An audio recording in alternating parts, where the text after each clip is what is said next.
But let's start with the Seahawks. They signed Terrion Arnold to a one-year contract. And by now, you've probably heard his story. He's facing several felony robbery and kidnapping charges. The Seahawks had him in for a workout last week, and they liked what they saw and heard. Here's head coach Mike Macdonald. You know, we feel really strongly about our locker room and our team, and we had a great visit with Terrion, and obviously we knew him going throughout the process, and I referenced the folks that have been in his corner throughout the whole process as well, and you know, we respect those people, and you know, we're not going to ignore those folks that we really respect and have a strong opinion about it as well. So kind of when you put all those things together, it felt like it was a good opportunity for the team. Let's bring in a man who's been covering this team for over 2 decades. Greg Bell of the News Tribune joining us now. And Greg, first of all, what can you tell us about the Hawks' decision to sign Arnold? Well, ultimately, you know what, Paul? Football always wins. Eventually, football wins. Yes, there are serious charges. He's facing 8 felony counts in Florida related to kidnapping, burglary for a kidnapping and beating in February in Tampa.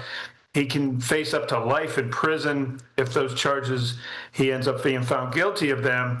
But obviously, the Seahawks have found something in their investigation, and they did their own investigation. These NFL teams have their own investigation teams on issues like this, and they found enough in their investigation to suggest that either one, he's going to be exonerated, or 2, he's going to be allowed to play until the legal process in Florida plays out, and his next hearing isn't until October 5th, so it's going to be a bit.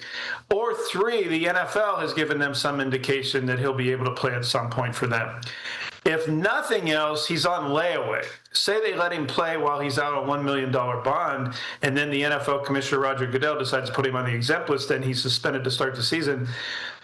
That exempt list, usually the precedent of that is you wait until the legal process plays itself out, and then he could come off the exempt list if, for instance, he got exonerated, and that would be sometime during the season. And all of a sudden you have a former first-round pick, a starting cornerback in the league at 23 available to you, signed to you, that could play in December and January. So at least they have that as a layaway plan. At worst, he's found guilty. He never can play. It's a low-cost 1-year contract at the veteran minimum. And by the way, they have probably, if he did stay under contract at the end of the season, he'd have rights to him as a restricted free agent next year. So that's their thinking. In the best case that he is cleared to play, they would have 2 first-round picks, a 23-year-old in Arnold, a 25-year-old in Devin Witherspoon as their bookend starting corners. Now, I mean, I heard Mike Macdonald earlier. He was very stoic, answering the questions as he should have been. And then as soon as someone asked about the preseason game, his shoulders kind of just rolled back. So that's what I'm going to do to you now. I'm going to ask you now about the preseason. He said the usual suspects will not play tomorrow against Dallas. So it's a good chance for some others to get the experience, especially with that new offensive coordinator. So what have you kind of seen from him and the offense so far this year? Well, you broke up a little bit. I didn't hear all your question, Ariel. But I will tell you that the locker room culture is a big thing here. Mike Macdonald talked to players individually about him. He talked to Jalen Milroe about him, his college teammate at Alabama. Milroe told me that he's his best friend, but Terrion Arnold is his best friend. Carl Scott, as the defensive backs coach for the Seahawks, recruited Terrion Arnold to Alabama 2019-2020 before Carl Scott left to be the Minnesota Vikings defensive backs coach. So they have some people in their building that are more familiar with Terrion Arnold than a lot of people in the NFL are. But again, football wins. And Mike Macdonald thinks that his abilities as a pattern match corner to do some of the things that the Seahawks and Macdonald like to do on defense is where the fit is here. It's almost a no risk from the Seahawks point of view. And Macdonald's saying all the right things today about we're going to let the respective judicial process and the legal process in Florida to play itself out. But again, that may take a while because his next hearing isn't until after the 4th Seahawks game of the regular season. In the meantime, he's out on bond. And in theory, the Seahawks think he may be able to play even in the preseason. Macdonald said he didn't know whether that would be in a matter of days.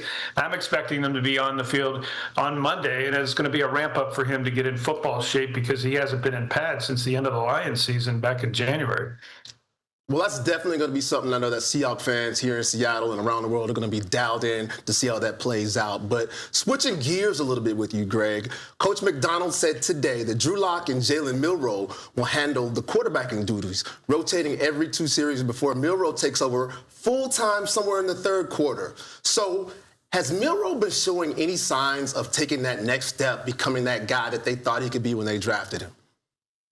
Got to be accurate. He's got to be accurate with his throws. He's still inconsistent in doing that.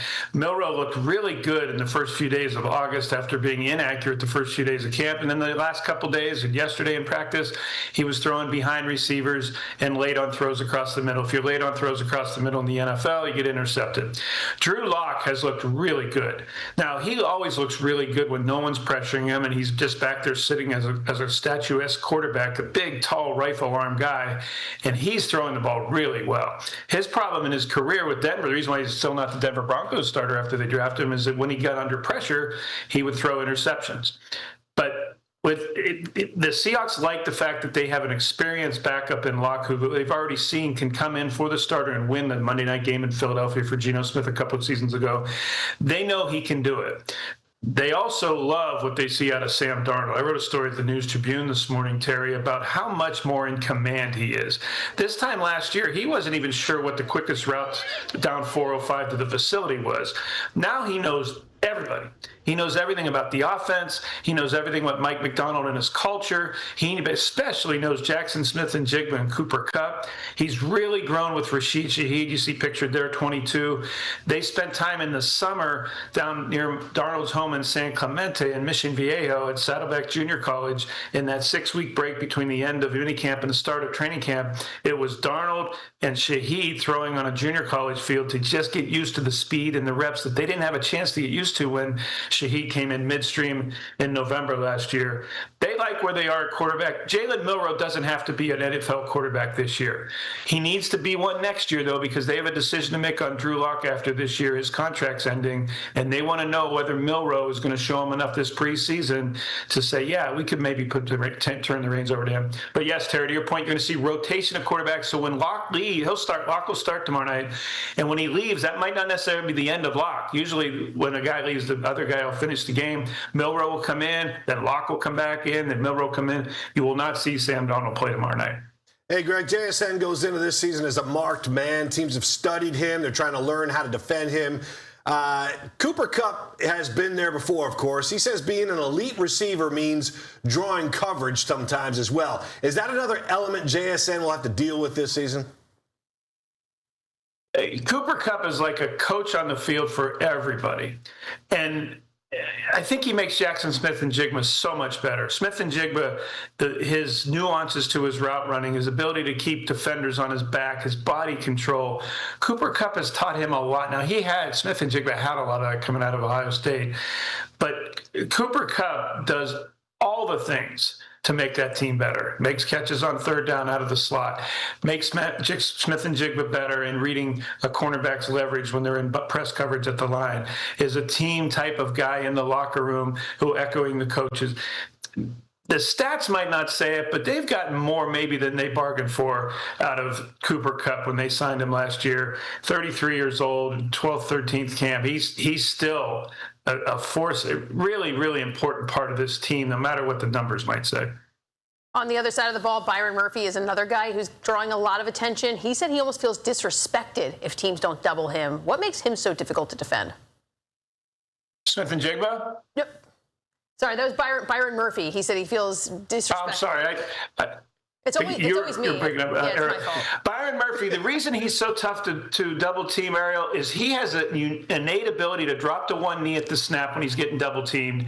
And then he if anyone's done CrossFit, Turkish get up with a kettlebell type of move when he's on one knee, thrusting his arm up the air like he's Thor or something, and splits the double team with a fist like it's a Turkish kettlebell get up in CrossFit. Not that I'm my CrossFit prime anymore, but this guy can drop to one knee and split double teams.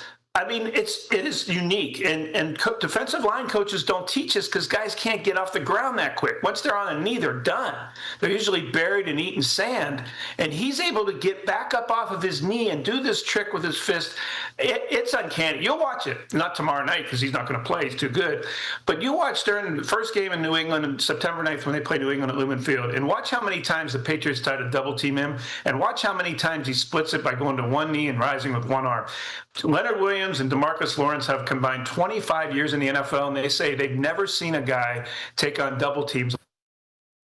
This year, he's going to get more opportunities to pass rush. He had 7.5 sacks last year as an interior defensive tackle.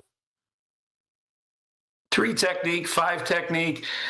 Byron Murphy could be an all-pro. And this time next year, he's looking at Jalen Carter money. I don't think he's accomplished quite enough yet to command the richest contract for defensive tackle that Jalen Carter just got from the Eagles, but he's getting there. I got to be honest with you. I've been around football my entire life. I've never seen a move like that where you drop to one knee and you defeat the double team. It's just uncanny, unbelievable. But I think it helps that he's built like a small condo. It doesn't hurt that you're that kind of size of a guy. And he's quick.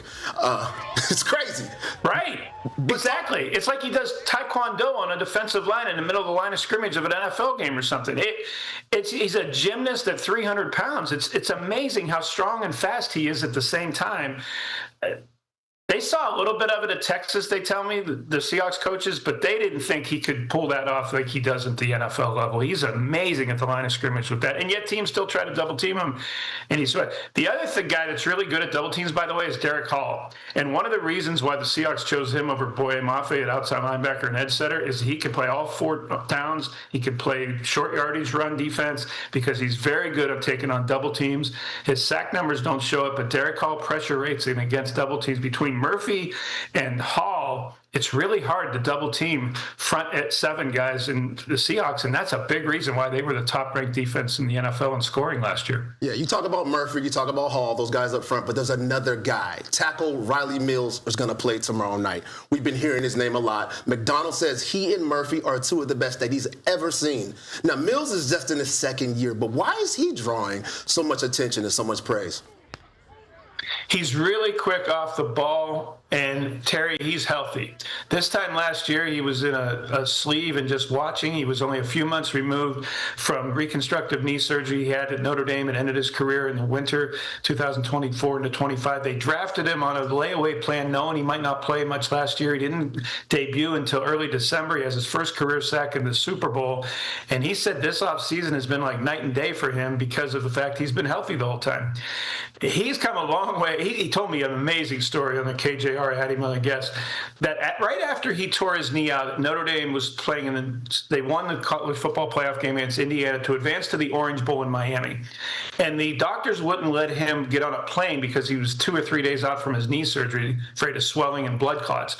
So he got a rented RV from an NIL deal on the spot from Elkhart, Indiana, and drove in an RV. He sat in the back of his RV while his parents and his girlfriend drove 22 hours one way from South Bend to Miami so he could be on the sidelines for Notre Dame's Orange Bowl. And oh, by the way, the family Great Dane was in the back with him. So here's a dude 3 days out of reconstructive knee surgery, just trying to get elevation and taking pain medication and in and out of consciousness with a Great Dane on his back for 22 hours from Indiana to Miami. And then he told me, oh, yeah, I had to drive back 22 more hours back to Indiana. Fortunately for him, the next week he got to fly to the national championship game in Atlanta, so he didn't have to drive for that. But that's Riley Mills for you in a nutshell. Yeah. I used to drive that 22-hour drive to Miami when I was in school, back from home, back to Miami, and I had a 15-pound cat on my shoulders. Just Yeah. Doesn't really compare. But he didn't say the Great Dane was laying on him. Yeah, I had to drive with my 15-pound cat wrapped around my shoulders for 22 hours, just holding there. That's its own challenge, that's for sure. That's a great story, man. No, thank you. Yeah, that's a great story to end on. Thank you, Greg. We appreciate it, and we'll see you tomorrow night at Lumen Field. Anytime, guys. It's great to have the whole crew, man. You guys have more people than Seahawks have healthy running backs on this set, man. You just put a helmet on tomorrow night, you'll be playing. That's a good point. Terry's got it. Thanks a lot. Nice sideshow tomorrow night, that's for sure. Thanks, Greg.